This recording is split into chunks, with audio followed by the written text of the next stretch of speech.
वृत्तीय गति किसे कहते हैं? तो इसमें जो डेफिनेशन लिखी है वो गड़बड़ नहीं है, आप याद कर लें। जब कोई कण किसी अक्ष के चारों ओर एक क्षैतिज वृत्ताकार मार्ग में नियत गति करती है, यहाँ लिखी करती है नहीं करता है, तो उसकी गति एक समान वृत्तीय गति कहलाती है, एक या उसे वृत्तीय गति कहते हैं। फिर आगे बोला एक समान वृत्तीय गति के लिए विकेंद्रित त्वरण, तो उसकी भी डेफिनेशन, एक समान वृत्तीय गति करने वाली वस्तु पर कार्यरत त्वरण को, यानी जब जो वस्तु गोल गोल घूमती है वृत्तीय गति करती है, यानी किसी वृत्ताकार पथ में किसी कण द्वारा किए गए मोशन को क्या कहेंगे?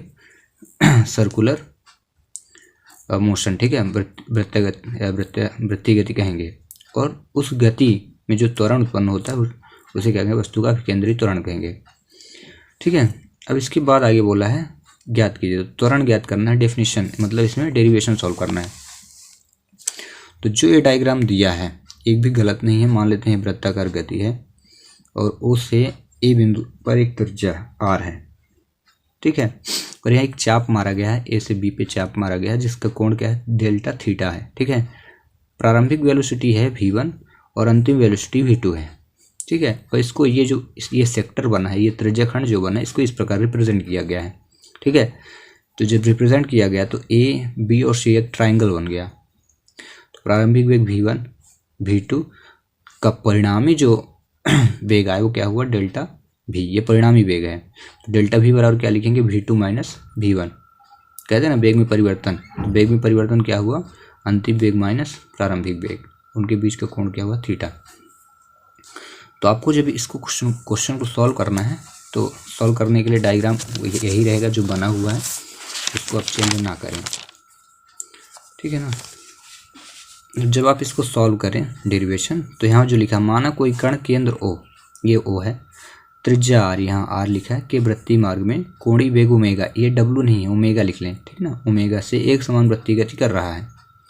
समय, अब पहली प्रारंभिक वेग यहाँ t हो जाएगा, समय t पर उसकी स्थिति A, जब समय t था तो स्थिति यहाँ थी, A थी, ठीक है, तथा t प्लस डेल्टा t के बाद जब समय में परिवर्तन हुआ तो डेल्टा t पर स्थित कहाँ हो जाएगी? B, जब यहाँ से यहाँ गुजरेगा तो B हो जाएगी, तो ये भी लिख लें, कोई गड़बड़ नहीं है।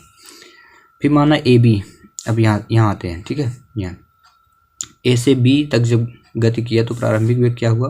वेक्टर v1, तथा ए से बी के बाद क्या हुआ? ए सी, और ए से सी जब पहुँचा, यहाँ ए से बी और ए से सी पे वेग क्या हुआ? v2, तो ठीक है ना, तो वेग में परिवर्तन क्या हो जाएगा? बी सी बराबर क्या होगा? Delta v2।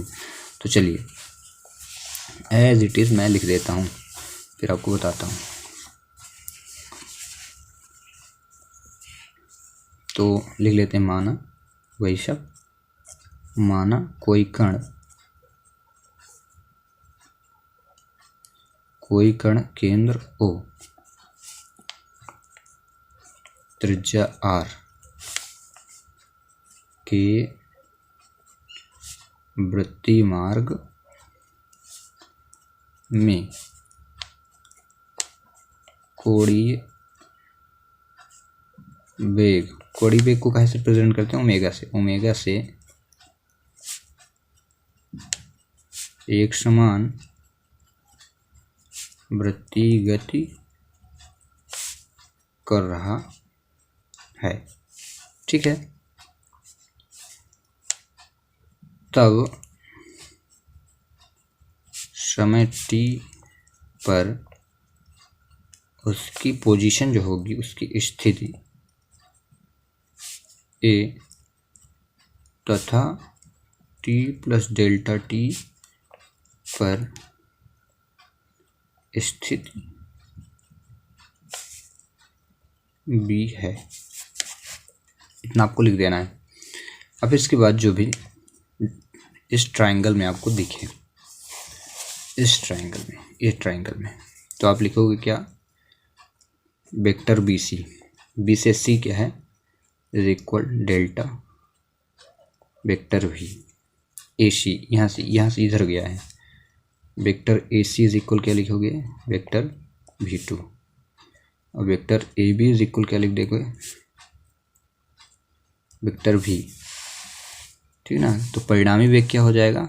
परिणामी वेग delta v is equal vector v2 minus vector v1, ये परिणामी वेग हुआ, ठीक ना, वेग में परिवर्तन। तो अब ये जो ट्राइंगल दिख रहा है ना, ये ट्राइंगल तो त्रिभुज एबीसी कहलाया। तो हम लिखेंगे त्रिभुज एबीसी में, त्रिभुज एबीसी में यहाँ पे आप देखोगे ट्राइंगल में तो यहाँ कोण बना है, ठीक ना, तो इसी का मान निकालेंगे। एबीसी में कोण बराबर क्या होता है, फार्मूला होता है कोण बराबर चाप बटे त्रिज्या। तो कोण को कैसे व्यक्त करते हैं, डायग्राम में डेल्टा थीटा से रिप्रेजेंट किया गया था, ठीक है। यहाँ देखेंगे ये डेल्टा थीटा है, तो डेल्टा थीटा बराबर होगा वेग में परिवर्तन, तो प्रारंभिक वेग में परिवर्तन, ठीक ना, तो है अकॉर्डिंग टू चाप हुआ। तो लिखेंगे डेल्टा v1 और लिख देंगे वेक्टर v1। ये क्या हुआ, त्रिज्या हुई। यहाँ पे देखिए यहाँ से यहाँ तक गई थी रेडियस से त्रिज्या थी, तो ये प्रारंभिक वेग थी, ठीक ना, ये प्रारंभिक वेग v1 था। और प्रारंभिक वेग में फिर क्या हुआ, जब डेल्टा लगा दी तो परिवर्तन हुआ, तो तब ना डेल्टा v2 बनेगा, ठीक है। मॉड्यूल्स लगाइए और इम्प्लाइज करके लिख दीजिए कि delta theta is equal to क्या हो जाएगा, हम v1 हटा देंगे, डेल्टा v अपॉन v लिख दिए, और इक्वेशन क्या बन गया, फर्स्ट, ठीक है। अब जब इक्वेशन पहला बन जाए तो उसके बाद क्या करना है, आप सच दैट जानते हैं, सच दैट ओमेगा बराबर क्या होता है, ओमेगा यानी कोणीय वेग, ओमेगा बराबर क्या होता है, delta theta upon delta T, ठीक है। ओमेगा बराबर delta theta upon delta T. अब यहाँ पे डेल्टा थीटा दिया था तो इसकी वैल्यू निकालें, क्रॉस मल्टीप्लाई कर दीजिए, तो क्या हो जाएगा, डेल्टा थीटा बराबर ओमेगा डेल्टा टी, इक्वेशन ए बन जाएगा सेकंड। अब डेल्टा थीटा का मान को समीकरण 1 में रखने पर यहाँ लिखिए, डेल्टा थीटा के मान को समीकरण 1 पर, तो जहाँ ये डेल्टा थीटा दिया वहाँ क्या लिख दोगे आप, ओमेगा डेल्टा टी बराबर डेल्टा वी,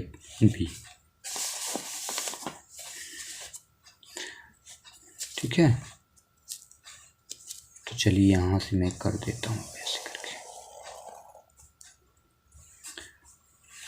तो पहले हम ओमेगा डेल्टा टी लिखेंगे, omega delta T is equal to delta V upon we.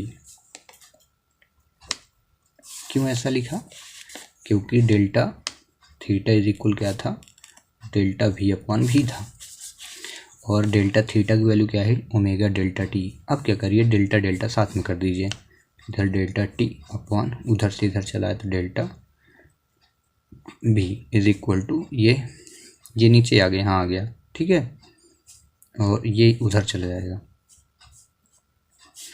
तो ये कितना हो जाएगा, 1 अपॉन ओमेगा भी हो जाएगा, ठीक है। आज हमने डेल्टा भी इधर चलाया, डेल्टा भी नीचे आ गया है, मतलब कि ये डेल्टा भी जो था नीचे आ गया और ये इधर चला है, क्रॉस मल्टीप्लाई हुआ। अब क्या करिए, इनको पलटा देते हैं इम्प्लाइज करके, तो समझिएगा डेल्टा भी अपॉन क्या हो गया, डेल्टा टी, और ये क्या हो जाएगा, ओमेगा भी। इक्वेशन आपका क्या बन जाएगा, थर्ड। इम्प्लाइज करके पलटा दिया गया, रेसिप्रोकल व्युत्क्रमानुपाती लगा दिया गया। अब क्योंकि वेग में परिवर्तन बटे समांतराल क्या होता है, एक्सेलरेशन होता है, तो इसकी वैल्यू हम निकालेंगे। तो डेल्टा भी upon delta T such that कर दीजिए इज इक्वल क्या होता है, ए। तो समीकरण 3 से, ठीक है। तो अब इसका मान क्या होता है, ए, त्वरण वेग में परिवर्तन बटे समांतराल, तो ए आ गया, तो ए बराबर क्या हुआ, ओमेगा भी। इक्वेशन क्या हुआ, फोर्थ। अब चूँकि ठीक है ना, ओमेगा भी हम निकाल लेंगे, हम भी इज इक्वल, चूँकि भी इज इक्वल क्या होता है, ओमेगा आर। वेग बराबर क्या होता है, कोणीय वेग इंटू त्रिज्या, तो हम ओमेगा की वैल्यू निकाल लेते हैं। तो v अपॉन आर, आर नीचे आ जाएगा और ये ओमेगा हो जाएगा। ये हो गया आपका 5वां इक्वेशन। लिख लीजिएगा, वेग बराबर क्या होगा, कोणीय वेग गुणे त्रिज्या। अब ओमेगा के मान को समीकरण 4 में रखने पर लिखिए, ओमेगा के मान को समीकरण 4 में रखने पर, तो जहाँ तो समीकरण 4 पहले लिख लीजिए, a इज इक्वल ओमेगा भी। तो a लिखिए, ओमेगा का मान हुआ v अपॉन आर और इंटू भी से v का गुणा कर दीजिए। तो ये बराबर क्या हो जाएगा, v स्क्वायर अपॉन आर, और ये हो जाएगा आंसर। चलिए मिलाते हैं। ये देखिए, यही है केंद्रीय त्वरण का व्यंजक है, बराबर v स्क्वायर अपॉन आर, जो हमने अभी प्रूव किया, A is equal v upon R. इस प्रकार से क्वेश्चन हुआ सॉल्व। तो नेक्स्ट क्वेश्चन 4th और 5th 6th हम नेक्स्ट वीडियो में करेंगे।